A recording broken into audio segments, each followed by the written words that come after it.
Welcome to Chapter 6.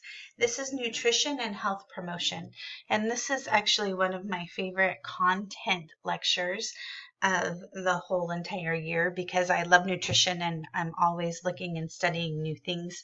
It can also bring on great conversations about the difference in opinions and new research that's come up. So again, we're taking this from the book and from our resources here, but in class, we can have a great conversation about variations from this.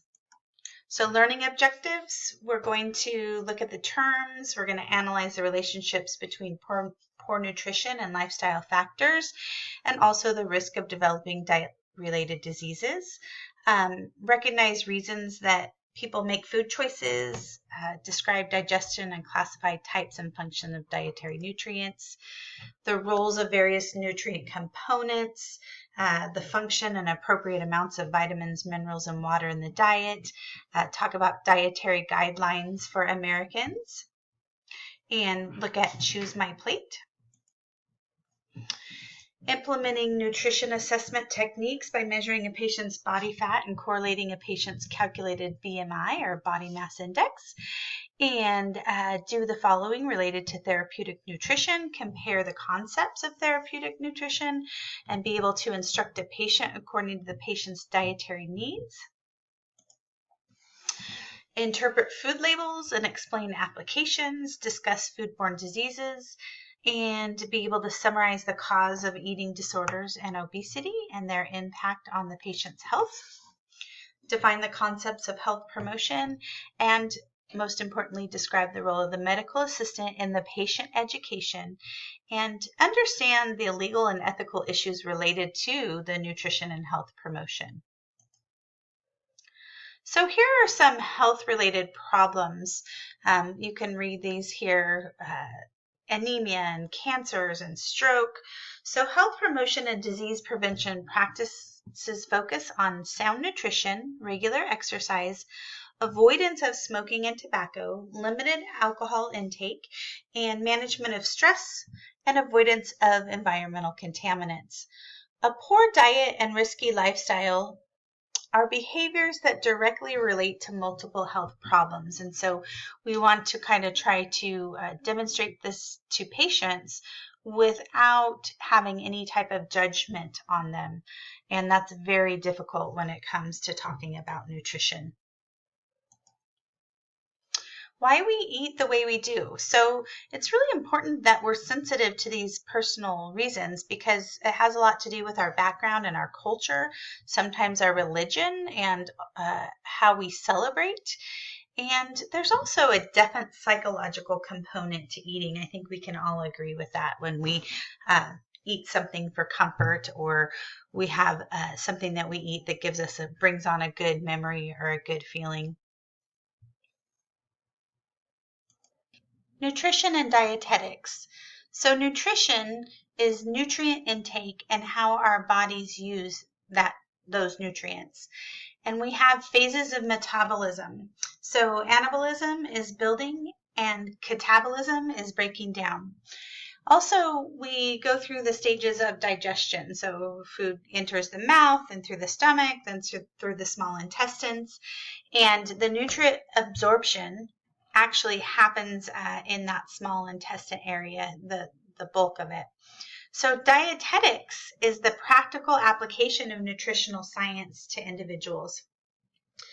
What are nutrients and which ones do the body use? So nutrients are the organic or inorganic chemicals in food that supply the energy and raw materials for cellular activities. Nutrients the body use include carbohydrates, fats, proteins, vitamins, mineral, and water. Metabolism is the process in which the nutrients are used at the cellular level for growth and energy production and for the excretion of waste. And what are some absorbable forms of nutrients? Do you know that after reading? We're looking at amino acids, fatty acids, glucose. Good job. So some functions.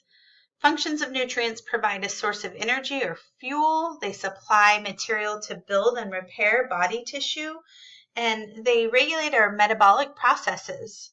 So we have essential and non-essential nutrients. Dietary deficiencies result in undernourishment and malnourishment and may lead to a variety of diseases. The basal metabolic rate, or BMR, is the amount of energy used by a fasting, resting individual to maintain vital functions. Which of the 7 foods constituents are the only ones capable of giving the body energy? The 3 that give the body energy are carbohydrates, fats, and proteins.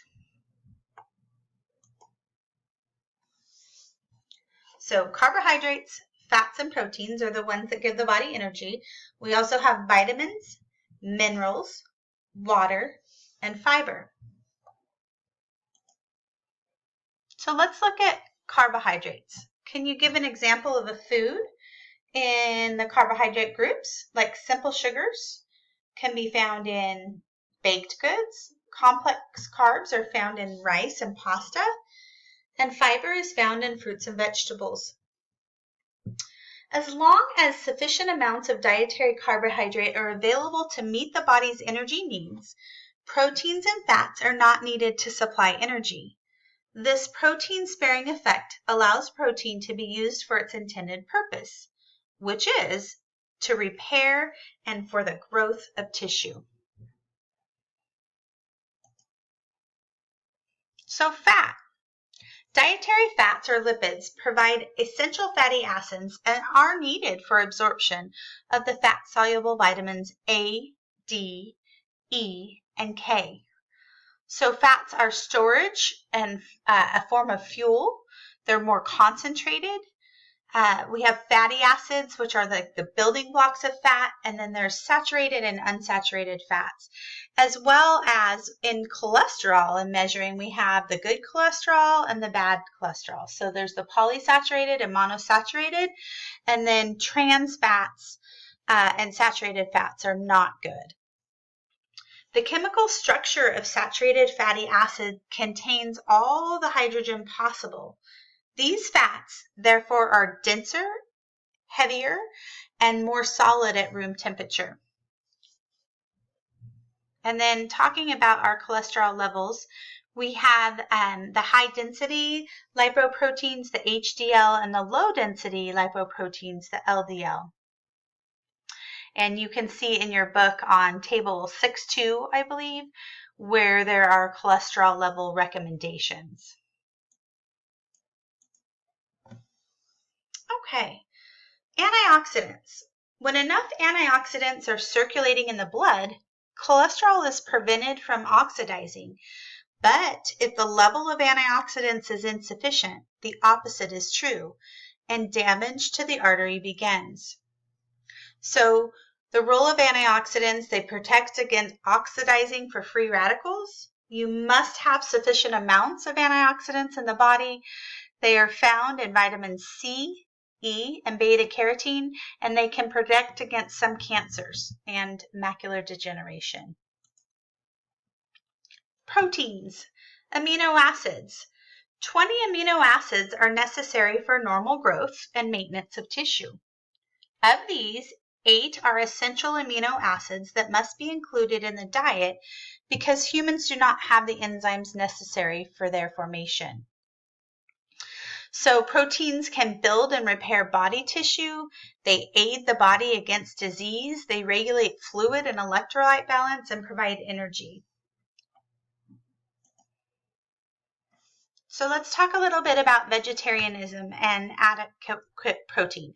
And this is somewhere where we can really get into a good discussion in the classroom because some vegetarians consume no red meats but eat fish and poultry. There's others that eat vegetables only. There's some that just include eggs. So there's a lot of different types of vegetarianism. And It's important that they make sure to get their adequate protein, but we're learning that there are a lot of things that have high protein that we weren't really looking at before. So one of the things that vegetarians always hate is they're like, well, how do you get your proteins? But there are high amounts of proteins in green leafy vegetables, in certain rices. So there is a way to make sure that they consume a good number of proteins, and it's important for them to be aware of that. Vegans must have many vegetable proteins, build meals around their protein. They can try soy-based beverages, but soy is also something that just recently is coming into question as to how good it is for you. They can also try meat substitutes, and typically, again, you're going to see soy in those meat substitutes.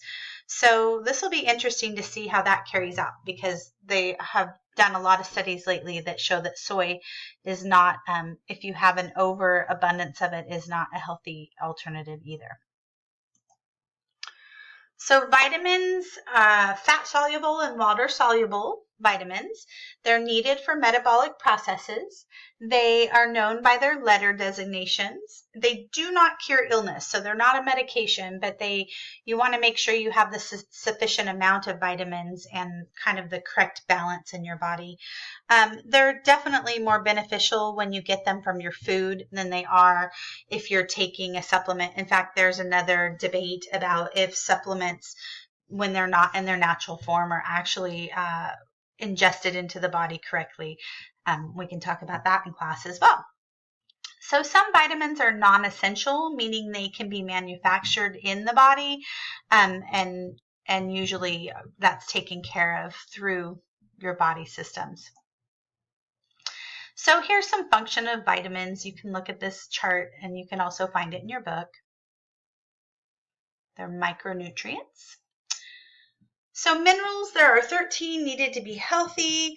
They help to keep the water electrolyte balance and the acid-base balance. They regulate muscular and nervous activity. They help in blood clotting, and they regulate heart rhythm. The minerals that are recommended in the largest amount include sodium, potassium, calcium, chlorine, phosphorus, and magnesium. Did you know that water is made up, or our body is made up about 80% water, and we can actually go longer without food than our bodies can go without water? Water is involved in all body processes, and it has to do with electrolytes, and you can have life-threatening imbalances without water because of the electrolyte loss. They recommend 8 glasses a day, or something else I've also heard is half your body weight. So here are some functions of water. Again, you can find this in your book. This is the Choose My Plate, and this has now replaced the food pyramid to help you build a healthy plate of meals with your 5 basic food groups. Notice that fruits and vegetables are larger portions on that plate, and then the other half consists of proteins and grains. This is a great website for patient information about dietary guidelines. So remember www.choosemyplate.gov, and we can look at this in more detail. So we talked earlier about body mass index. A BMI is the relationship of weight to height that they mathematically correlate. So an accurate predictor of weight-related disease than the traditional height-weight chart, because it provides a good estimate of the degree of body fat that one has on their body. Therapeutic nutrition is like modifying a diet. So we want to help. In general, normal diet is modified by restricting or increasing the foods that are sources of nutrients involved in the disease process. If many restrictions must be made, a special type of diet may be needed. And so we're looking at consistency, we're looking at calorie level, amounts of nutrients, degree and bulk of fiber, spiciness in food, and the amount and levels of specific foods that the patient is eating.